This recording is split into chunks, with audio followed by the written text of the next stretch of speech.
apakah Yesus itu mengajarkan Tritunggal? Kan enggak. Apakah Yesus itu mengajarkan bahwa dia adalah Tuhan? Mengajarkan bahwa Tuhan itu Trinitas? Iya enggak? Bener-bener. Atau Yesus mengajarkan Tuhan itu Esa?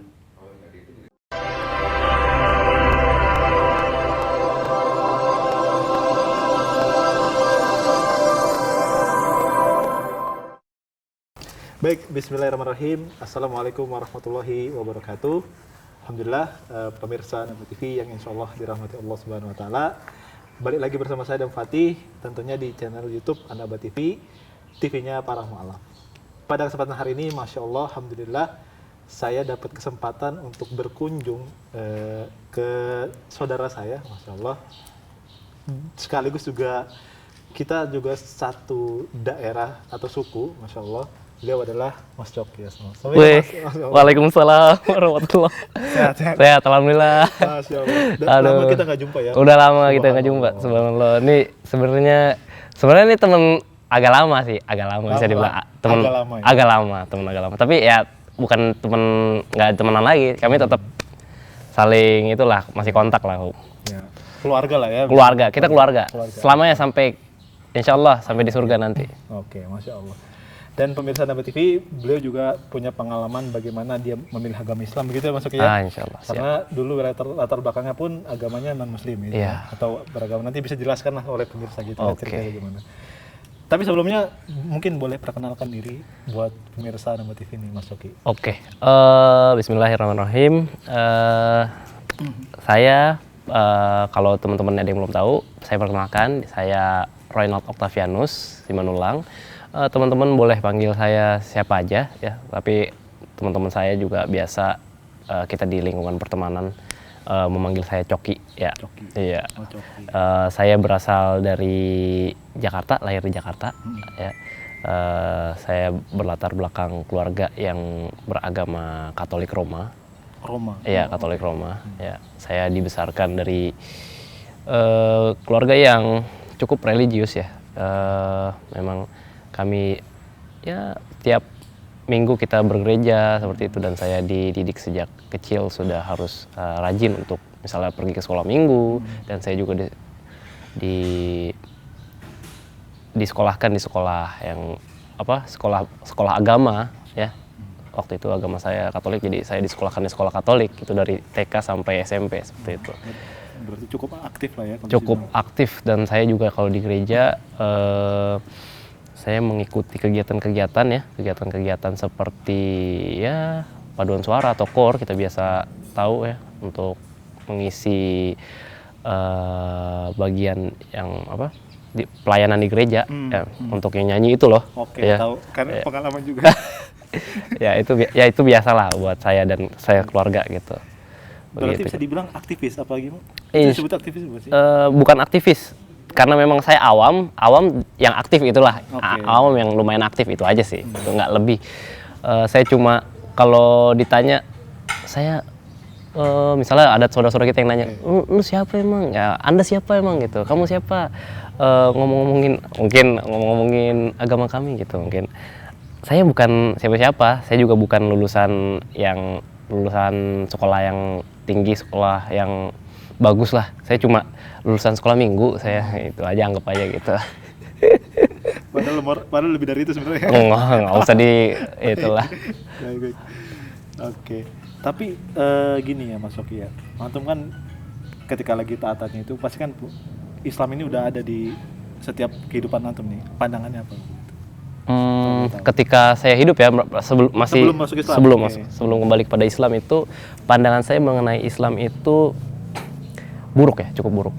Karena mungkin secara langsung maupun tidak langsung itu tertanam di pemahaman atau di pemikiran saya, yang mana keluarga ataupun lingkungan termasuk sekolah ya, itu secara langsung maupun tidak langsung ya, mereka seakan-akan membentuk pemikiran saya bahwa Islam itu buruk. Misalnya yang kita secara langsung misalnya, Islam tuh orang-orang Islam atau Muslim itu rusuh gitu, orangnya nggak teratur gitu, terus teroris gitu, ya Frame umum. orang umum yang ya dulu ya saya ngiranya kan hal yang baru ya, tapi ya saya terima karena itu suara mayoritas di lingkungan saya seperti itu. Jadi ya secara lama-lama ya jadi tertanam juga gitu. Ya itulah ya citra Islam di pemikiran saya waktu itu ketika dari kecil sampai agak menjelang remaja lah seperti itu. Tapi kalau yang tadi dibilang secara nggak langsungnya itu gimana Mas Uki? Yang mungkin di aktivitas gerejanya mungkin kayak gitu kan? Secara nggak langsung sih mungkin kayak kita menghindari kegiatan-kegiatan yang yang berpotensi akan kontak langsung dengan orang muslim seperti itu mungkin. Kayak kalau misalnya nggak usah, kalau misalnya bisa nggak usah ikut, ya kalau bisa nggak usah ikut lah gitu. Kalau misalnya ada acara nih, misalnya ada kegiatan yang kita harus berhubungan atau berinteraksi dengan muslim. Kalau bisa absen ya udah absen aja lah gitu. Kalau bisa nggak usah ikut aja gitu. Ya umpamanya menghindar lah. Tapi kan itu artinya nggak secara langsung ya. Ya seperti itulah kira-kira. Kalau misalnya ada lagi, kalau misalnya nggak perlu temenan banget, nggak usah lah gitu, mau seperti itu. Berarti membatasi diri. Iya, membatasi diri. Ya sebenarnya itu nggak terlalu frontal dikatakan, lu jangan temenan sama dia. Tapi secara nggak langsung, iya. Begitu. Petak-petakan gitu ya. Iya. Oke, baik. Aktif di kegiatan dulu, agama dulu, iya. Kemudian benci juga kepada Islam. Kalau boleh tahu aktifnya itu sampai kepada yang kayak ngajak enggak?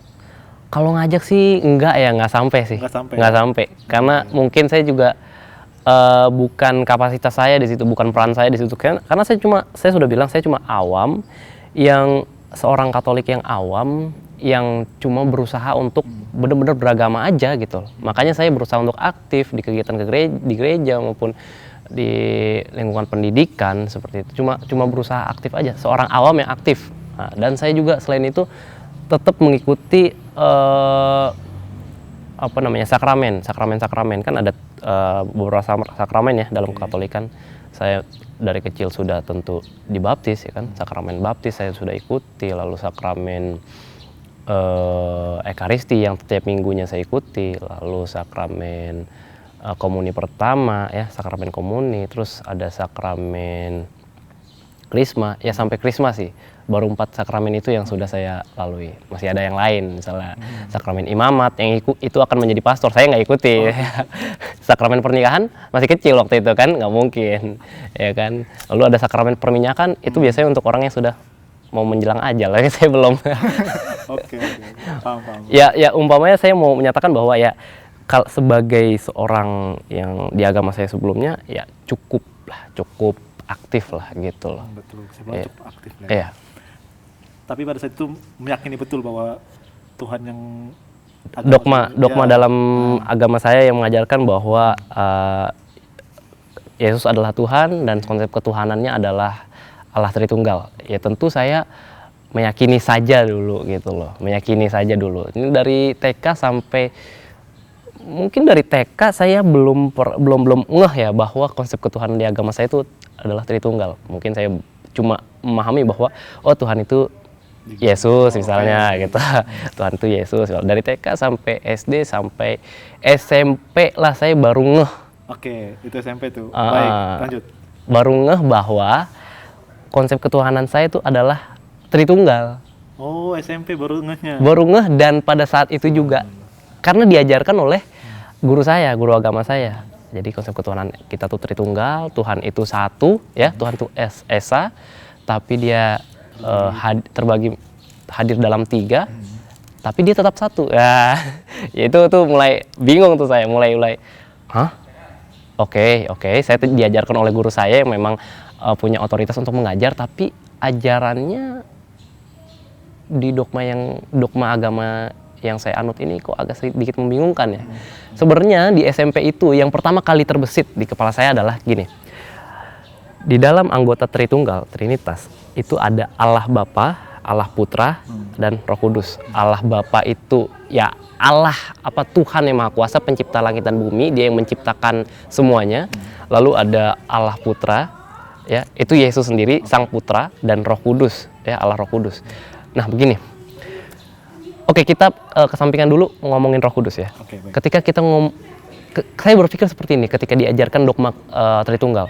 Ketika saya sudah mempunyai Tuhan Allah Bapa yang Maha Pencipta, pencipta langit dan bumi yang maha besar itu, kenapa saya harus memerlukan Allah Putra, Tuhan yang lebih kecil? Untuk apa?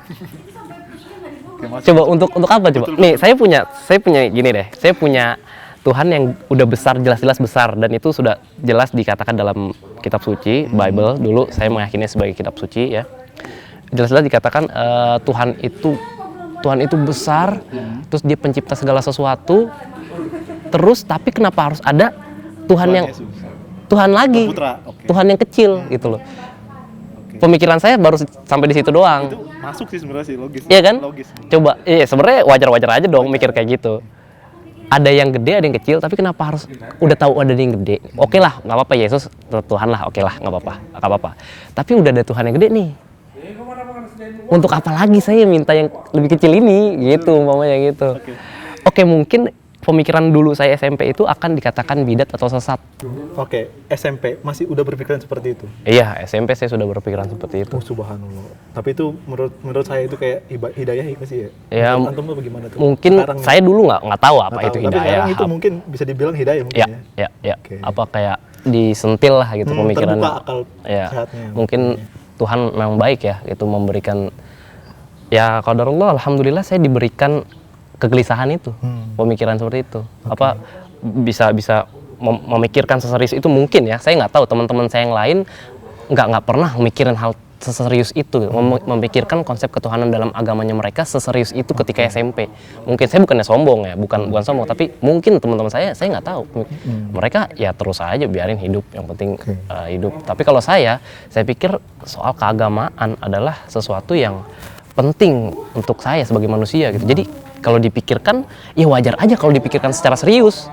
Bukan maksudnya saya mabuk agama, bukan.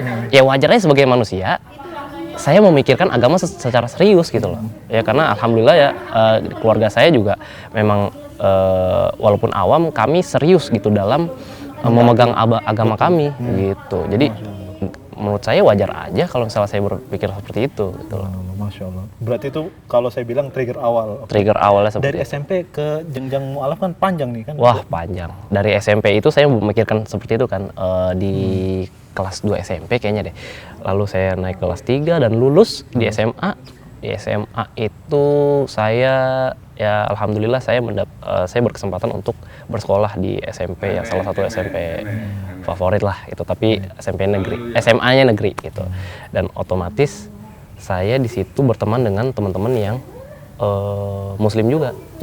Nah, kalau di ETK sampai SMP kan saya hanya berteman dengan teman-teman ya yang kebanyakan Katolik lah, ya, mayoritas Katolik. Kalau di SMA saya berkesempatan bertemu dengan teman-teman yang Kristen Protestan, ya. Berarti udah mulai beragam, Kristen Protestan. Muslimnya pun ada. Dari Muslim juga lebih tentu mayoritas, ya kan. Terus teman-teman saya ada juga orang dari penganut Buddha dan Hindu juga ada. Jadi saya, nah di situ sebenarnya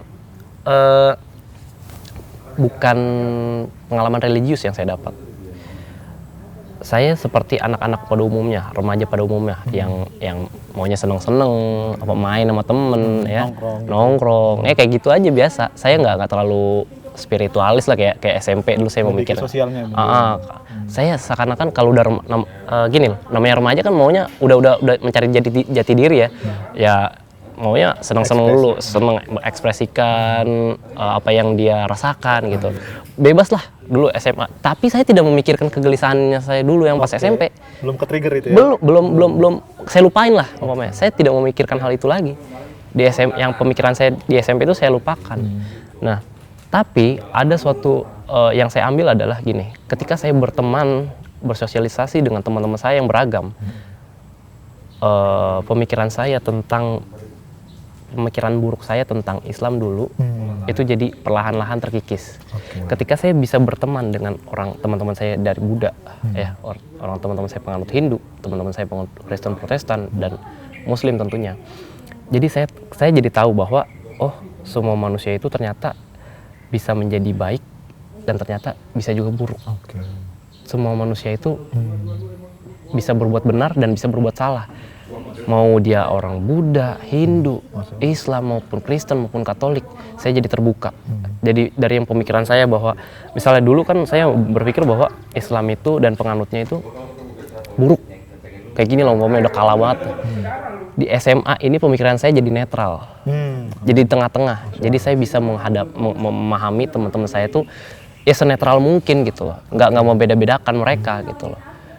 Bahkan dulu kan mungkin saya disekolahkan di sekolah Katolik, saya pikirnya ya selain Katolik ya salah, misalnya Protestan pun, bahkan Protestan pun. Nah, gara-gara saya berteman dengan teman-teman saya yang Protestan, saya jadi terbuka, ada teman-teman saya jadi dari Protestan ada, saya harus menyayangi dia, dari Islam ada, saya harus menghargai dia, dari Buddha juga ada, saya harus menghargai dia, dari Hindu juga ada, saya harus menghargai dia. Dari situlah di SMA sebenarnya pemikiran saya terbuka. Cuma itu sih, bukan religiusitas, bukan sih. Bukan spesifik mau masuk gitu. Bukan. Cuma terbuka, jadi netral. Semua manusia itu ternyata begitu ya dinamikanya. Nggak pantas untuk kita memframing buruk suatu penganut agama gitu. Betul. Berarti udah punya pemikiran agamanya nggak salah, orang yang salah. Orangnya salah gitu. Masya Allah. Tapi itu udah trigger kedua, hidayah kedua kalau bisa disebut. Saya mungkin ya. Bahkan saya detik ini baru nyadar. Saya iya. Bener kan? Iya. Masya Allah, saya baru nyadar loh. Jujur. Iya lah, kalau nggak campur tangan. Iya. Masya Allah. Saya baru sadar sih. Kemarin. Mikirnya kebetulan gitu. Mikirnya, kebetulan kali gitu. Iya, bisa ya? Bisa itu. Ya. Itu ibaratnya Allah kasih jalan. Oke, akhirnya untuk tertarik sama Islam itu. Wah, masih jauh lagi sih sebenarnya. Masih jauh. Dari SMA itu saya lulus, alhamdulillah saya dapat berkesempatan untuk berkuliah di salah satu perguruan tinggi di Jakarta ya. Ya alhamdulillah ya berteman dengan teman-teman yang beragam juga ya, sama seperti saya sekolah dulu di SMA. 3 tahun berlalu, lalu di tahun keempat itu gini, saya menyadari saya sudah bertahun-tahun sekolah, dan di 3 tahun terakhir ini saya berkuliah, yang mana kuliah itu tentu berbeda dengan sekolah. Di perkuliahan itu pemikiran kritis kita dituntut. Betul. Pemikiran kita dituntut untuk kritis, tidak seperti mungkin di SD, SMP, SMA. Di SD, SMP, SMA itu sekolah kita sebagai murid itu ya mungkin hanya dicekokin aja umpamanya, dikasih, kita suruh telan, kasih pelajaran, kita telan. Ya, pemikiran kritis kurang distimulus lah di situ, kurang dipancing. Nah, di perkuliahan ya, apalagi di jurusan saya, jurusan psikologi. Psikologi itu kan ilmu yang merupakan anak ilmu dari ilmu filsafat. Yang mana filsafat itu adalah ilmu berpikir. Nah, dan di dalam perkuliahan itu nggak tahu, saya emang kayak gitu kali ya mungkin konsepnya. Di perkuliahan itu kita sebagai mahasiswa dituntut untuk selalu berpikir. Ada asap pasti ada api. Ada sesuatu B pasti ada yang A-nya sebelumnya gitu, yang menyebabkan. Ada sebab pasti ada akibat gitu kan. Ada sebab akibat gitu. Saya jadi berpikir, ditambah dengan pemikiran-pemikiran kritis yang dilatih itu di perkuliahan, dan konsep-konsep bahwa saya harus mencari sebab dari akibat ya. Saya jadi berpikir, dulu saya pernah bingung ya di waktu SMP. Saya pernah membingungkan sesuatu. Kenapa ya? Masa sih nggak ada penyebabnya? Masa sih itu terjadi begitu aja, kebingungan itu? Ya kan? Ya kan? Masa sih cuma toto bingung? Kan nggak mungkin. Berarti bingung itu ada sesuatu yang salah sebenarnya. Kenapa jadi bingung? Nah, dari situlah, dan ditambah saya memang ada ketemu teman-teman yang mengatakan kepada saya terkait agama saya. Mengatakan, coba deh lu belajar lagi agama lu. Ya, lu belajar lagi agama lu. Saya bilang, oke. Terus dia bilang, belajar agama dari sumbernya, dia bilang gitu. Nah, saya ya sebagai seorang Katolik ya, tentu nggak mungkin belajar dari Tripitaka. Pasti. Nggak mungkin belajar dari Weda, nggak mungkin belajar dari Al-Quran, ya kan? Nggak mungkin kan? Apalagi itu. Apalagi saya sebagai seorang Katolik ya belajar dari kitab suci Katolik, ya Bible, ya. Atau dulu saya bilang Alkitab gitu. Ya udah, saya pikir-pikir lagi. Oke, gara-gara semua faktor-faktor itu, saya jadi mikir apa iya ya? Dalam hati apa iya ya gue belajar lagi tentang agama gue? Apa iya harus ya? Gue kepikiran dulu pernah bingung di SMP gitu. Apa gue kaji ulang kali ya? Ya udah, habis itu saya memutuskan untuk belajar lagi, mengkaji ulang lagi agama saya gitu. Ya udah, saya belajar Bible lagi mulai dari awal Kejadian sampai Wahyu, saya baca gitu. Oke, iya saya paham mulai dari Perjanjian Lama. Oke, saya paham tentang Tuhan saya ini sebenarnya begini, sebenarnya siapa, sebenarnya berapa gitu. Saya paham. Ada dalil-dalilnya. Ada dalil-dalilnya, saya paham. Tapi yang saya butuh jawaban adalah benarkah konsep ketuhanan dari agama saya yaitu Tritunggal? Apakah itu benar? Saya tahu paham dalam Bible saya ini Tuhan itu siapa, berapa dan bagaimana. Saya tahu paham. Tapi tentang konsep agama saya benarkah itu gitu. Nah, akhirnya saya secara diam-diam ini riset saya, ya saya carilah literasi dari internet ya, artikel, tulisan-tulisan pendeta, tulisan-tulisan teolog dan video-video di YouTube ya yang dimana di situ ada seorang pastor Katolik atau Romo Katolik menjelaskan Tritunggal, lalu ada pendeta juga ya dari denominasi lain. Saya menonton itu banyak YouTube dari para pendeta dan pastor itu, gimana ya? Mereka menjelaskan, tapi bahkan mereka sendiri mengakui seperti ini bunyinya. Saya mungkin agak-agak mengulang kata-katanya dia, tapi meskipun nggak persis kayak gini. Memang konsep ketuhanan Tritunggal ini memang tidak bisa dipahami secara penuh, gitu. Tidak bisa 100% bisa dipahami oleh orang manapun. Bahkan saya sendiri bingung, bahkan saya sendiri tidak memahami. Sekelas pemuka agama, pendeta bikin saya jadi sama dong gitu kan. Berarti gak perlu jadi makanya bingung. Pansan aja saya bingung dari kecil lah, dia aja nggak tahu, dia aja nggak paham ya kan. Ngerti. Nah dari situlah saya pahami bahwa yang saya di Bible itu udah jelas loh bahwa Tuhan itu Esa, Dia Maha Kuasa, Maha Pencipta. Misalnya di Ulangan 6 ayat 4, di Ulangan 5 ayat 7, di Markus 12 ayat 29, ya itu udah jelas ya bahwa Tuhan itu Esa, Dia Maha Pencipta. Di Kejadian 1 ayat 1 kan, yang pada mulanya Allah menciptakan langit dan bumi. Yang menciptakan Allah atau Yesus. Allah. Ya kan? Di situ udah jelas Yang Maha Kuasa Allah. Jadi Tuhan itu satu dan tidak dibagi-bagi lagi gitu loh sebenarnya. Ya maksudnya gini loh ya. Maksud saya tadi saya sudah membaca Bible saya. Dan saya juga sudah mendengarkan dan membaca penjelasan secara dogmatis dari pendeta maupun pastor ya. Ya. Ternyata lebih jelas yang di Bible daripada yang dijelaskan oleh mereka. Saya melihatnya gini, antara agama dengan literasinya berbeda. Saya bingung kok bisa begitu gitu loh. Antara literasi sumbernya dengan agamanya berbeda. Yang satu bilang ini, yang satu bilang itu gitu loh. Yang satu bilang Tuhan itu Esa, titik. Ya, titik, nggak ada lanjut lagi. Agama itu ya? Enggak, itu Bible-nya, literasinya, teks-teksnya seperti itu. Teksnya begitu. Tuhan kita Esa, titik loh, nggak ada koma. Nah, di agamanya, di agama, di dogmanya, ya, di doktrinnya, dibilang Tuhan itu Esa, tapi hadir dalam 3. Ada tapinya, ada komanya.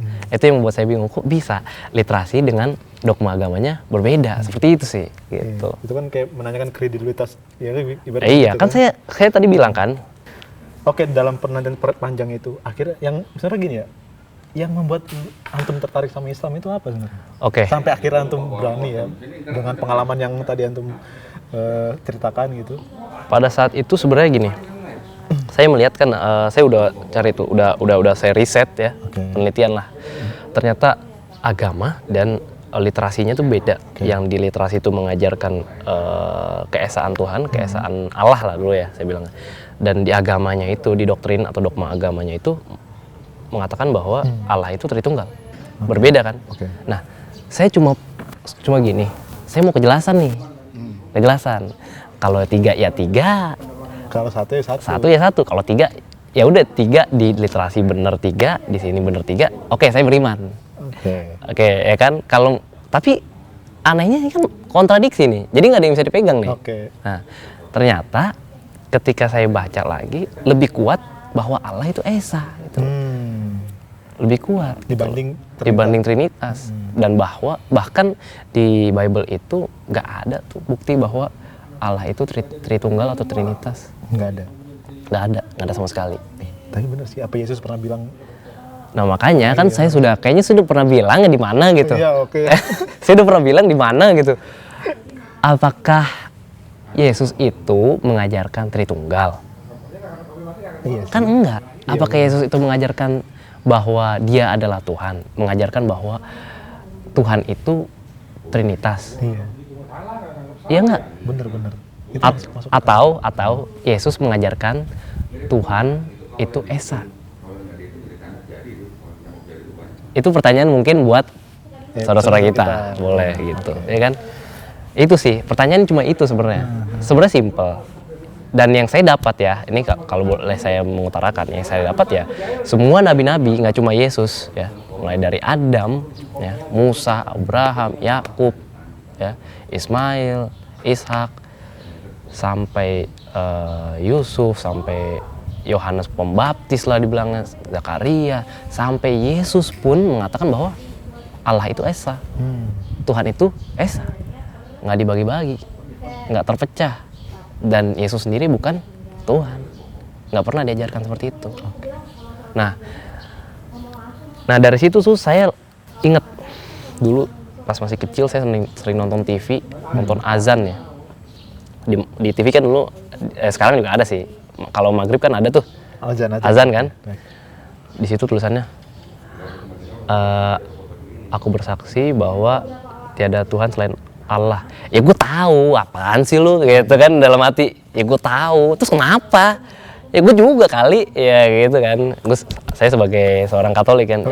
Iya gue tahu apaan sih lu pamer mulu di TV gitu kan. Setiap hari lagi. Setiap hari ganggu gue mau nonton aja. Ya kan. Kan gitu kan dalam hati gue. Terus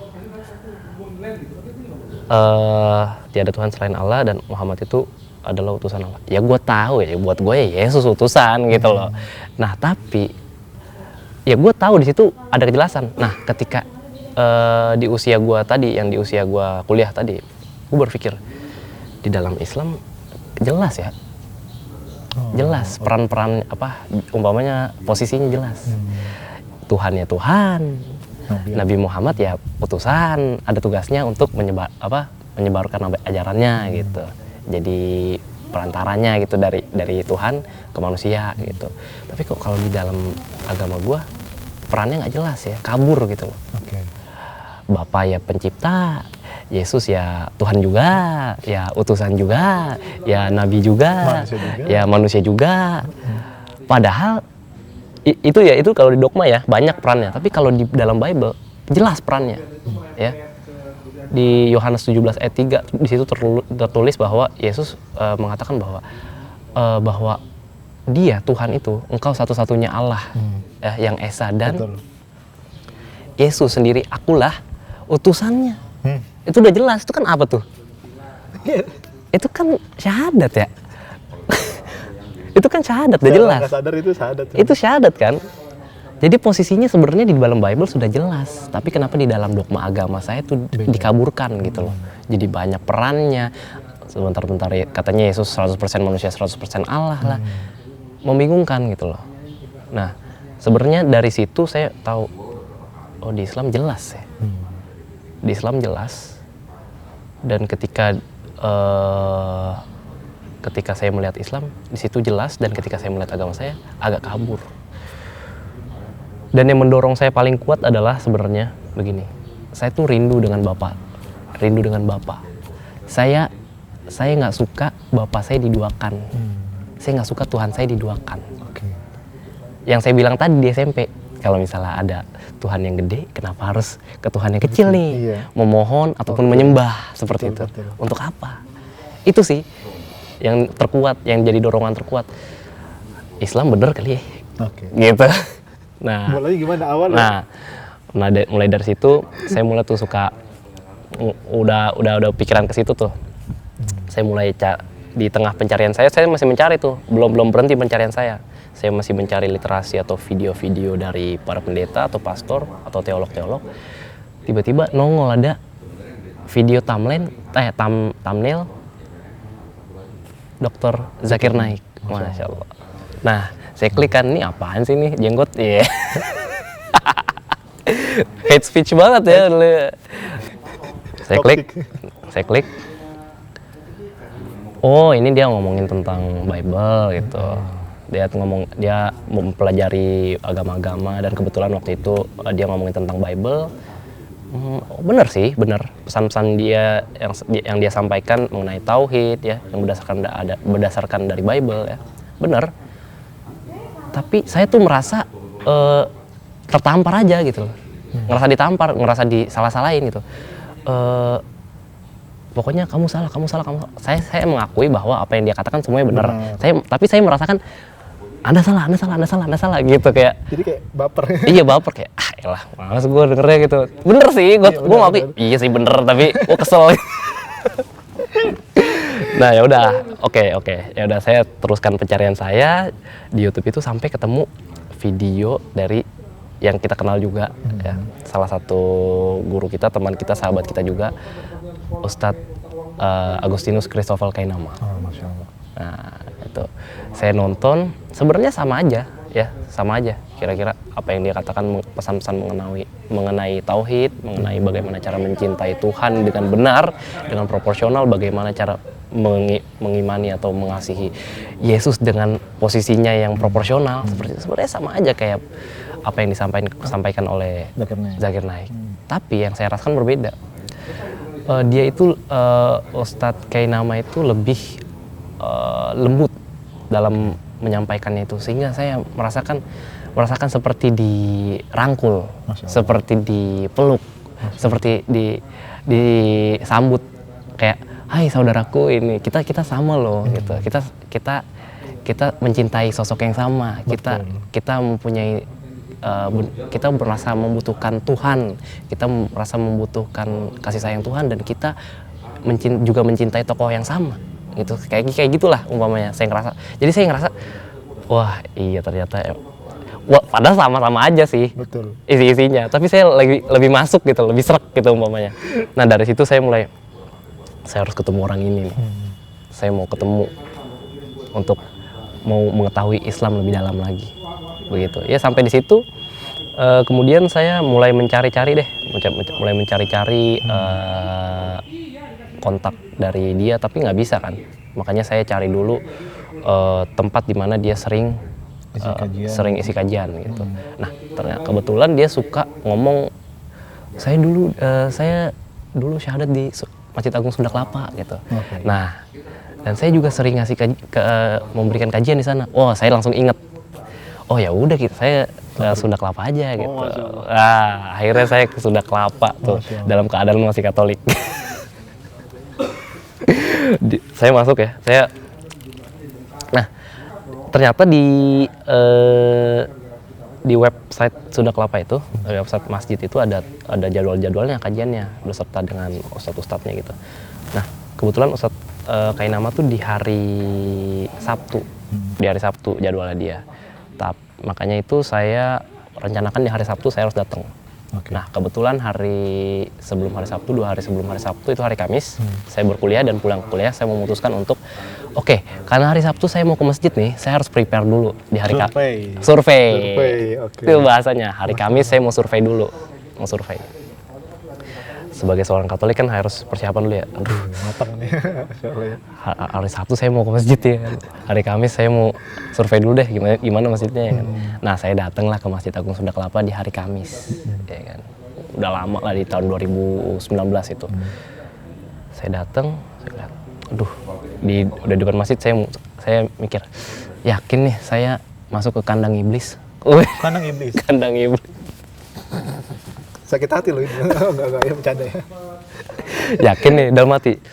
Aduh ya udahlah ya, daripada cuma sore doang gitu. Sore doang, jalan-jalan. Oh begini masjid ya. Oke.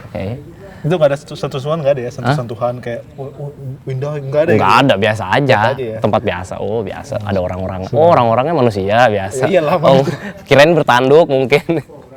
Saya nggak tahu kan. Iya, berjenggot cuma. Ya udah saya keliling-keliling masjid itu. Qadarullah di situ ada seorang ibu yang nyeletuk nama Ustadz Kenama. Ustadz Kei bla bla bla bla gitu dah pokoknya dia bilang. Saya dengar itu langsung manggil ibu itu. Bu, di sini ada Bapak Kei Nama. Terus dia bilang, "Oh, kamu mau syahadat ya?" "Oh, enggak." Saya bilang gitu. Enggak, saya nggak mau syahadat." "Terus mau ngapain?" gitu dia, ibu-ibu itu bilang. "Saya mau ngobrol aja sama beliau gitu. Bisa nggak kira-kira?" Bisa, ya udah ikut saya. Wah, dalam hati saya, oh berarti langsung ada ya? Hari ini ada, padahal kan saya taunya Sabtu. Jadwalnya hari Sabtu, tapi di Kamis kok ada. Dalam hati, deg-degan saya. Langsung deg-degan kan, kayak rencananya hari itu cuma mau survei. Tahu-tahu jadi ngobrol gitu, ya udah. Alhamdulillah dipertemukanlah kita di lantai 4 ya. Lantai 4 di rumah sehat Basnas dulu, tempat mualaf senternya Sunda Kelapa. Nah, bertemulah kita. Belum bertemu ya, saya langsung dihadang oleh Ibu Fatimah. Coba ngomong aja. Halo Bu Fatimah, apa kabar? Assalamualaikum. Saya kangen Bu. Sehat. Gitu, ya udah saya dihadang. Kamu mau ngapain? Saya mau ngobrol Bu, saya sama Ustadz Kenama. Ya udah saya bilang dulu ya, saya izin dulu boleh nggak? Gitu. Terus akhirnya alhamdulillah diperbolehkan. Ya udah boleh nih, kamu silakan ngobrol. Saya masuk, buka pintu ruangan Ustadz Kei. Saya langsung bilang, "Shalom." Shalom di masjid, shalom. Terus Ustadz Kei jawab, "Weh, shalom," gitu kata Ustadz Kei namaan. Masya Allah, saya, bener-bener di welcome gitu. Saya ngerasa, gila, gue di welcome di kandang iblis gitu loh. Gue di welcome, oke. Saya ngerasa, oke, ini kesan yang baik buat saya. Kesan yang baik. Saya diterima dengan baik, dengan hangat gitu loh.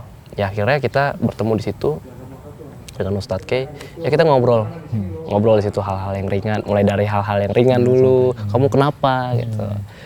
Saya mau nanya-nanya Ustadz gitu. Nanya-nanya tentang apa kata dia? Saya mau nanya-nanya tentang Kristen gitu. Terus dia marah. Lu gila ya? Nanya Kristen. Lu nanya-nanya tentang Kristen di masjid lu. Lu gila kata Ustadz kayak nama gitu. Ngomong gitu kan? Iya. Ya udahlah. Iya nggak apa-apa Ustadz, karena yang saya tahu Ustadz lebih ngerti lah daripada orang-orang awam seperti saya gitu. Ya udah akhirnya dijelasin lah. Ya mungkin isinya kurang lebih sama seperti apa yang dia dakwahkan di video-video gitu. Tapi ya lebih intens lah, ngomongnya lebih detail dan jelas gitu. Dan saya semakin mengerti gitu. Di situ dijelaskan mengenai tauhid, mengenai siapa itu Yesus, bagaimana sejarah gereja. Saya jadi terbuka. Sebenarnya itu ada pertanyaan kritis nggak ke beliau?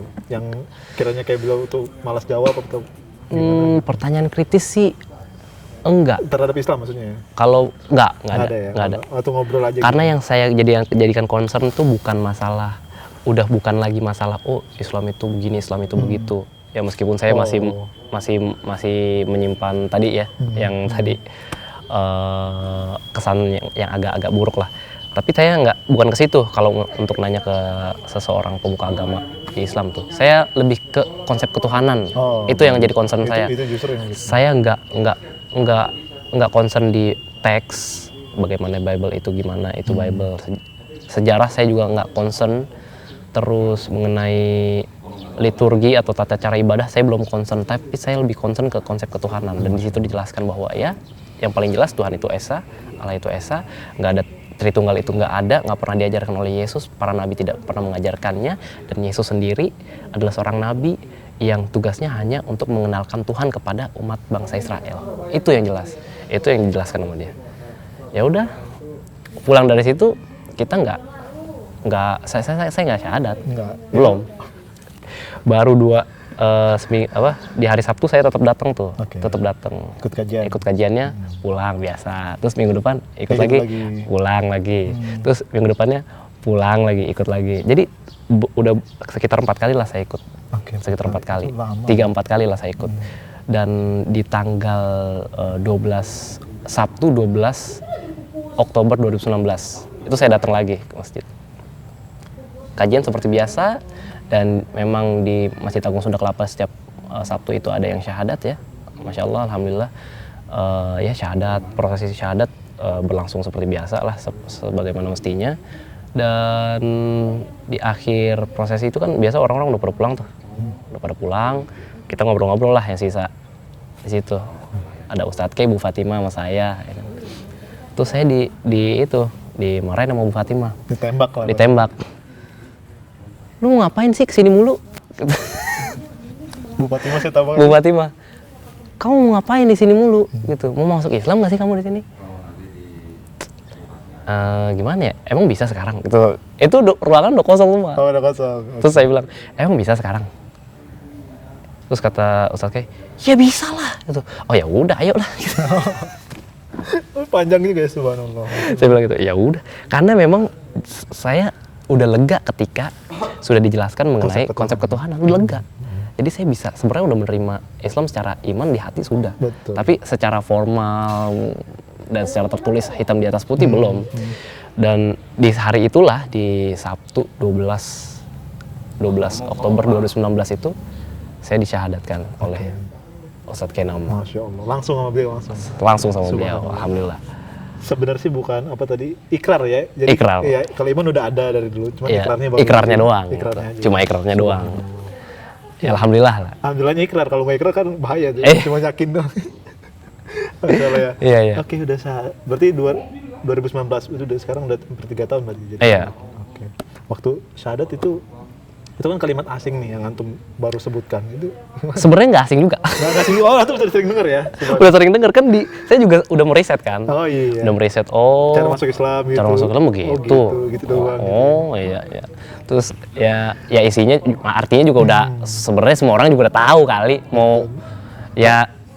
Mau itu muslim maupun enggak, sebenarnya udah tahu tiap hari nonton TV. Betul. Azan maghrib ada, ya kan.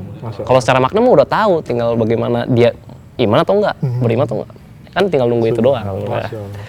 Alhamdulillah saya kembali ke Islam. Kembali ya? Kembali, bukan pindah. Bukan pindah agama. Bukan masuk juga? Bukan masuk. Kalau pindah, emang agama itu kosan. Agama itu sesuatu yang sakral, bos. Nggak boleh dibilang pindah-pindah. Enggak. Ini saya kembali kepada Islam. Masya Allah. Gitu loh. Karena memang semua manusia fitrahnya Islam kan? Iya. Muslim. Iya. Subhanallah. Baik, Mas Oki. 3 tahun menjadi seorang mu'alaf. Mungkin kalau bisa dikatakan suka dukanya apa? Oke. Dari suka atau dukanya dulu? Dukanya dulu lah. Dukanya dulu. Iya.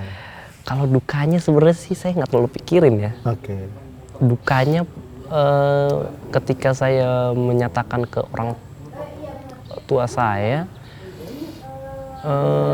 ya mereka jelas nggak terima, sedih. Ketika saya melihat orang tua saya sedih, ya saya jelas sedih sebagai seorang anak. Tapi menurut saya itu nggak seberapa dibanding hadiah yang Allah berikan kepada saya. Masya Allah. Bukan maksudnya mau apa? Durhaka ya, bukan durhaka ya. Betul. Tapi kan bukan durhaka, karena saya masih merasakan ketika melihat orang tua saya sedih, ketika saya menyatakan saya mau berislam secara kafah, mau menjadi seorang muslim yang baik, orang tua saya sedih. Sebagai seorang anak, ya wajar saya sedih ngeliat orang tua saya sedih. Tapi menurut saya itu bukan duka yang mendalam banget. Karena lebih besar hadiah yang Allah kasih kepada saya daripada itu gitu loh. Jadi kalau soal duka, saya nggak merasa berduka sih sebenarnya. Iya benar ya. Justru gini, moto yang saya pegang adalah, terutama ketika saya sudah berislam, adalah hanya ada sukacita di dalam kebenaran. Itu aja sih. Betul. Asli, bijak tuh, catat. Gak ada tuh ngerasa duka, nggak ada. Saya jujur aja, alhamdulillah ya. Saya kalau ngerasa ada ujian hidup mungkin ya ada lah. Tapi hadiah yang Allah kasih lebih besar, ngapain saya harus sedih-sedih sih? Gitu aja dah. Kalau ada ujian, kalau ada masalah, kalau ada tekanan, para nabi dulu lebih susah. Itu aja udah. Para nabi dulu lebih susah udah hidupnya. nggak usah merasa paling sedih, Iya, bener ya. merasa paling dizolimi dah. Makanya kalau ada masalah, ada tekanan atau saya di komen-komen orang ya. Sekarang nih baru sekarang ini belakangan ini saya di komen-komen nih, gitu. di respon-respon Oke. sama saudara-saudara kita. Karena udah tahu semua mungkin. Ah, Ya, baik. tapi saya melihatnya, ya elah, ini bukan hal yang baru. Yesus juga zaman dulu ketika mendakwahkan, Betul. ya, mendakwahkan tauhid ya, itu mereka banyak ujiannya bos, ya, dari bangsa Romawi lah, orang-orang Farisi. Jadi saya nggak asing, biasa aja. Berarti itu udah belajar dari sirah itu, sejarah itu ya? Iya, biasa aja gitu. Jadi ngerasa bahwa ya kita nih masalah kita besar, tapi ada lagi yang paling besar. Iya, jadi nggak usah merasa duka. Makanya ketika Adam nanya saya dukanya apa, ya mungkin saya bisa ceritain, tapi saya nggak merasa terlalu dalam sih dukanya. Betul, sepakat. Kalau sukanya, Nah, sukanya gimana? oke, sukanya alhamdulillah saya Allah berikan teman-teman ya, circle yang berkualitas, yang teman-teman yang baik. Ya seperti ya nih, Raya Adam nih teman saya, pemirsa Anaba channel nih teman saya ya. Iya. Dia ya alhamdulillah Allah kasih teman seperti dia, dan saudara-saudara kita juga, teman-teman kita juga masih banyak lain ya di circle kita, misalnya kayak Ustadz Kay Nama, itu sahabat dan guru kita, Kodonditan ya, dan teman kita Glenn ya. Lalu ada Aristo, itu teman-teman kita semua yang mana kita saling menguatkan semua ya. Kita tetap saling berkomunikasi, saling mendukung dalam hal kebaikan tentu ya. Kita mungkin berjalan masing-masing nih di bidang kita masing-masing ya, tapi kita berlomba-lomba dalam kebaikan. Fastabikul. Itu dia. Fastabikul khairat. Masya Allah. Itu dia ya, itu sukanya kayak gitu, enak banget, nikmat banget. Makanya ketika ditanya duka, nggak ngerasain ya, karena senangnya banyak gitu. Senangnya banyak dan hanya ada sukacita dalam kebenaran gitu. Itu sih. Punya pengalaman emang sukacita dalam kebenaran. Ya ini Berdakwah gitu tuh. nah Sampai kepada mungkin orang tua itu pernah dakwahin. Oke. Kemarin itu saya untuk berdakwah kepada orang tua, sebelum saya menyatakan saya seorang muslim, 3 kali atau 4 kali saya buatkan, saya sediakan waktu khusus untuk orang tua saya. Saya ceritakan, saya jelaskan bagaimana konsep yang sebenarnya ada di dalam Bible itu, konsep bertuhan, konsep beribadah yang sebenarnya, dan konsep bagaimana seharusnya kita mencintai atau menyikapi Yesus. Itu yang saya ceritakan kepada orang tua saya, dan orang tua saya merasa kaget dan bingung dan merasa, oh hal ini hal yang baru ya gitu. Baru karena apa yang diajarkan di agamanya itu berbeda dengan yang literasinya katakan. Nah, dan alhamdulillah kemarin itu juga saya berkesempatan untuk ngobrol dengan saudara saya juga mengenai keimanan saya. Saya mau menyatakan keimanan saya seperti ini, saya seorang muslim sekarang ya.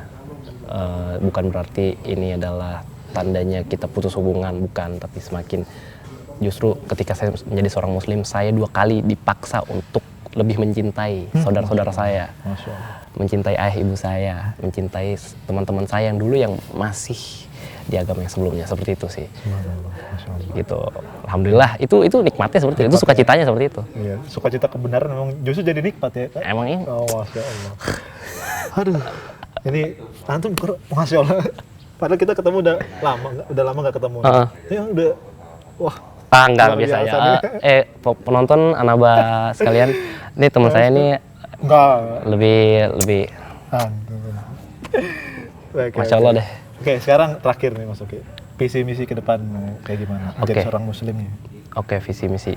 Kalau visinya adalah saya menjadi seorang yang tetap di peran saya, di bidang saya, yaitu seorang Ronald Octaviano, seorang coki yang nanti mungkin berkeluarga, yang mungkin sebagai anak juga, yang mungkin saya juga bekerja di tempat kerja saya. Ya normal-normal aja, tapi saya berusaha untuk menjadi duta bagi Islam. Ketika saya berada di lingkungan saudara-saudara saya yang masih lebih banyak non-muslim, saya berusaha untuk menjadi duta bagi Islam yang mengabarkan bagaimana Islam itu sebenarnya. Itu visi saya sebagai menjadi seorang yang seperti itu. Misi saya misi saya adalah tentu belajar. Misi saya belajar, dan belajar setelah itu saya siarkan kepada mereka gitu. Itu sih untuk visi dan misinya.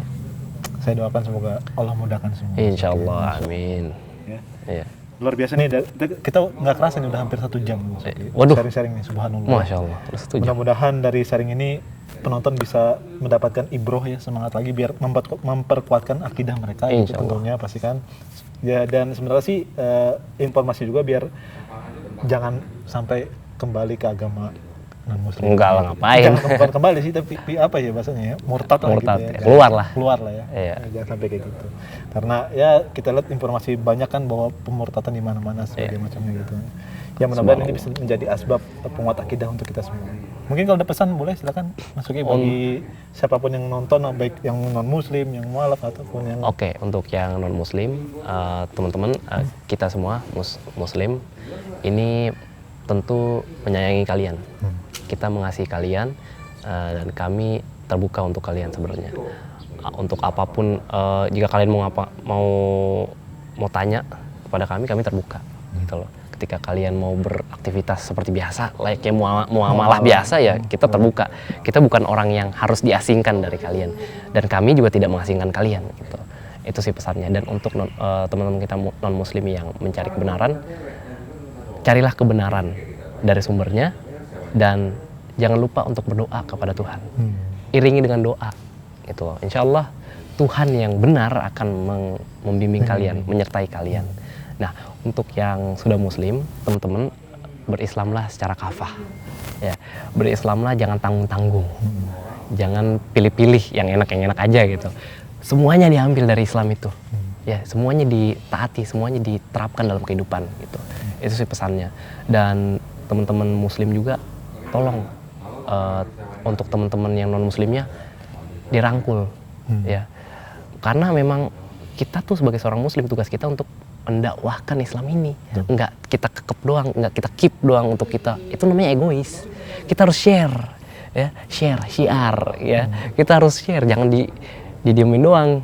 Jangan merasa saya udah Islam, udah ahli surga gitu. Penting udah sholat, penting udah sholat, zakat. Ngapain sih kita ngomong ke non-muslim, ngapain sih kita dakwah ke non-muslim, ya kan lakum dinukum waliyadin gitu. Enggak gitu, kita harus dakwah ya, tugas kita kan itu ya. Nanti ada pertanggungjawabannya loh, nanti mulut kita, tangan kita, kaki kita akan dipertanggungjawabkan sama di depan Allah. Nanti Allah mungkin tanya, kamu sudah menggunakan mulutmu untuk apa aja? Apa cuma untuk di ranah pekerjaan kamu, apa cuma untuk kegiatan-kegiatan duniawi lainnya gitu. Semua akan dipertanggungjawabkan. Makanya itu sih pesan saya, rangkul teman-teman kita, saudara-saudara kita yang masih non-muslim, yang masih di luar Islam, dan ya berdakwah gitu loh, gunakan ilmu yang kalian punya gitu. Itu sih. Tabarakallah. Udah lah, nggak bisa berkata-kata lagi saya. Subhanallah, antum luar biasa, keren banget. Mudah-mudahan istiqomah terus, dan insyaallah kita doakan orang tua kita dapat hidayah juga. Iya, amin insyaallah. Gitu ya. Oke. Mudah-mudahan dari sini ada manfaatnya. Itu saja mungkin yang bisa saya sampaikan. Barakallahu fikum. Wassalamualaikum warahmatullahi wabarakatuh. Waalaikumsalam warahmatullahi wabarakatuh.